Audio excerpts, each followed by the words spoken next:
Welcome to the channel, folks. My name's Shane. In today's video, we're doing a quick unboxing of the Panasonic Lumix GH6. If you're thinking about buying one of these cameras and you're wondering what's in the box, hopefully this video is helpful, and if it is, please leave a thumbs up. I'm a massive fan of Micro Four Thirds.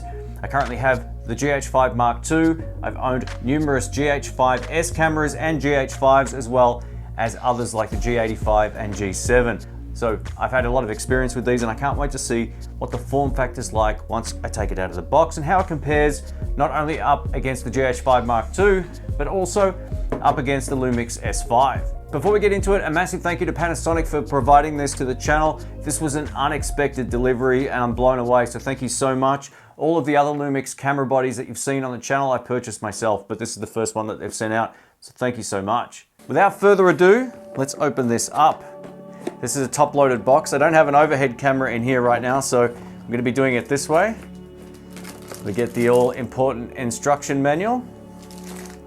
Whew.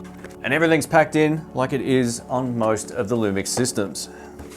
All right, we'll go straight to the camera body here, because this is what everyone probably wants to know about and see first. And man, oh man, this feels really cool in the hand. You know, this kind of reminds me of the Sony FX3 body, which I'm shooting this particular shot with right now. The grip feels very similar. I love the fact we now get a fan on this side of the camera body, as well as this flip up and flip out screen. I haven't used one of these before. Oh yeah, so you can flip it up like this, or you can flip it out and back around and use it in this orientation, which is good because I've never actually used a camera with it in the middle position like this before, but that's actually really quite ergonomic like that, so it feels great. The grip is definitely quite a bit larger than the GH5 Mark II. I'm just going to put this on top of here for a moment and have a look down. Yeah, it is, absolutely. So the grip on the GH6 is bigger. The GH5 Mark II is lighter and smaller, but still feels really great in the hand. This is one of my favorite cameras in the hand. Another thing to notice as well, the GH5 Mark II has this really grippy SD card cover slot here. So it's got a rubberized feel, whereas on this, it's basically like how they've done it on the S5. It's kind of like a really shiny sort of plastic material, hardened plastic here, where the SD card door is. And yeah, so the grip does feel a little bit more slippery in the hand back here compared to the GH5 Mark II. But compared to the S5, it feels very, very similar actually, except the grip on the S5 is slightly smaller again than on the GH6. Also included in the box, we get the Lumix strap. Does it say GH6? It does, very cool. Another one of the cool additions to the GH series of cameras, and this includes the GH5, GH5S, GH5 Mark II, and now the GH6, is we get a HDMI cable clamp.